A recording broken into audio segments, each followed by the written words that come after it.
அனைவருக்கும் வணக்கம். நான் கரோலினா சந்திரசேகரன். மீண்டும் இந்த பதிவில் ஊடாக உங்களை சந்திப்பதன் நோக்கம் தோட்ட அதிகாரிகளின் ஏமாற்றுத்தனம். கிட்டத்தட்ட 10 வருடங்களுக்கு முன்பு என்று நினைக்கின்றேன். ஏதோ நிமித்தமாக நான் தோட்ட காரியாலயத்திற்கு செல்ல வேண்டிய நிலை சென்றிருந்தேன். அப்போது எமது தோட்டத்திற்கு பக்கத்து தோட்ட பிரிவில் இருந்த ஆலய நிர்வாக குழுவினர் அம்மன் திருவிழாவுக்கான நிதி சேகரிப்பு தொடர்பாக அந்த தோட்ட முகாமையாளரை சந்தித்திருந்தனர். அவரிடம் முடியுமான தொகையை நிதியாக வழங்குமாறு கேட்டபோது அவன் சொன்ன ஒரே விடயம், நீங்கள் சந்தோஷமாக சாமி கும்பிடுங்க, ரொம்ப நல்ல சிறப்பாக செய்யுங்க, எனக்கு ரொம்ப சந்தோஷம், நான் இங்கேருந்தே மனசில் உங்கள் சாமியை வேண்டிக்கிறேன், அதில் எந்த பிரச்சனையும் இல்லை, போயிட்டு வாங்கன்னு சொல்லி அனுப்பிவிட்டான். நல்லா யோசிச்சு பாருங்கள் பொதுமக்களே. இவர்கள் மரியாதை நிமித்தமாக அந்த நாயை சந்திச்சிருக்காங்க. ஒரு 1000 ரூபா கொடுக்குற நாய்க்கு வக்கில்ல. பொதுமக்கள் வழிபாட்டுக்காக எவ்வளவோ தொகை பணம் கொடுக்குறாங்க.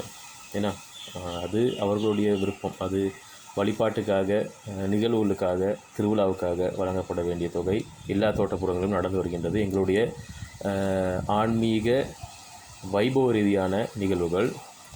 ஆனால் எங்களை ஆட்சி செய்து கொண்டு, எங்களை சுரண்டி அதில் உடலை வளர்த்து கொண்டு, அதில் வாழ்ந்து கொண்டு, சுகபோகமாக வாழ்ந்து கொண்டு, எங்களுக்குள் வசித்து கொண்டு, எங்களுடன் தினமும் பழகி கொண்டு இருக்கின்ற தோட்ட அதிகாரி அவன் எவ்வளோ சம்பளம் வாங்குகிறான் சொல்லுங்க பார்ப்போம். அந்த நேரத்தில் நான் கேள்விப்பட்டேன் அவனுக்கு அநேகமாக 2.5 லட்சம் சம்பளம்னு கேள்விப்பட்டேன். சரியாக தெரியாது. தனிப்பட்ட நபரும் சம்பளத்தை வெளியிடுவது நாகரிகம் அல்ல, அதை நான் சொல்லலை. ஆனால் அவன் கேள்விப்பட்டது. ஆனால் ஒரு 1000 ரூபா கொடுக்க முடியாதா? கொடுக்கக்கூடாதுங்கிற மனநிலை அவனுக்கு கொடுக்கறதுக்கு மனசு வரல. நம்மளுடைய வழிபாடுகளுக்கு, அதாவது தொழிலாளர்கள் வழிபாட்டுக்கு அவன் நிதி வழங்கக்கூடாது என்பதற்கான ஒரு போக்கு அதெல்லாம் கொடுக்கல. இப்போ நான் கேட்குற ஒரே விஷயம் மக்களே, பல தோட்டப்புறங்களில் நானும் பார்த்துருக்கின்றேன். வைபவ நேரங்களின் போது சொரூபத்தை எடுத்து தேரில் வைப்பதற்கான நிகழ்வில் அவனுக்கு முன்னுரிமை வழங்கப்படுகின்றது. தோட்ட அதிகாரிகளுக்கு, தோட்ட கேபி, இந்த நாய்களுக்கெல்லாம் முன்னுரிமை வழங்குறீங்க. அடுத்ததாக இப்படி பல விடயங்களுக்கு நாங்கள் அவனுக்கு முன்னுரிமை வழங்குகிறோம். ஏன் இன்னும் பல தோட்டப்புறங்களில் அவனுக்கு என்ன சொல்கிறது, பொன்னாடைகள் கூட போர்த்தப்படுகிறது ஆலயத்தில் வைத்து. ஏன் இதெல்லாம் செய்கிறோம்? நம்மளுடைய உழைப்பு, நம்மளுடைய வழிபாடு, இதை நாங்கள் ஆன்மீக ரீதியாக நாங்கள் எங்களுடைய பணத்தை செலவழித்து, நேரத்தை செலவழித்து, ஆன்மீக ரீதியில் பக்தியோடு செய்யும் நிகழ்வுக்கு 10% கூட கொடுக்காத அந்த நாயை கூப்பிட்டு ஏன் நம்ம அவனுக்கு முன்னுரிமை கொடுக்கணும்? அவன் கடவுளா? கிடையாது.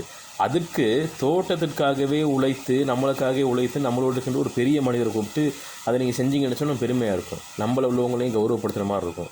தயவு செய்து இந்த மாற்றத்தை கொண்டு வாருங்கள். சில இடங்களில் சில தோட்ட அதிகாரிகள் காசு கொடுத்துருக்கலாம்,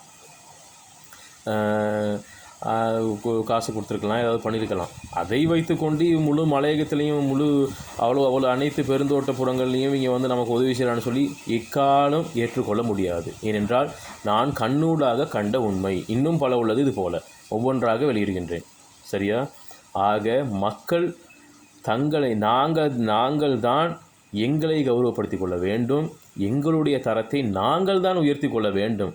அவன் எங்களை கீழ்நிலைப்படுத்துகிற நேரத்தில் நாங்கள் அவனை தூக்கி தள்ள வச்சுட்டாடணும். மக்களே, மாற்றத்தை எங்களிடமிருந்து ஆரம்பிப்போம். சுய வாழ வேண்டும் என்பதற்கான காணி உரிமையை கோருகின்றோம். அந்த சுய கௌரவத்தை முதலாவதாக நாங்கள் ஏற்படுத்துவோம். அப்போதுதான் எங்களை ஆட்சி செய்கின்றவர்களை, எங்களை ஆண்டு கொண்டு, எங்களை கொத்தடிமைத்துவத்தில் வைத்து கொண்டு, எங்களிடம் சுரண்டி சுகபோக வாழ்க்கை வாழ்ந்து கொண்டிருக்கின்ற அவன் போன்ற ஈனப்பிறவிகளுக்கு பதிலடி வழங்க முடியும். ஆக மாற்றத்தினை எங்களிடமிருந்து ஆரம்பிப்போம் என்று கூறிக்கொள்கின்றேன். தொடர்ந்தும் அடுத்த பதிவில் மீண்டும் ஒரு தகவலோடு உங்களை சந்திக்கின்றேன். நன்றி.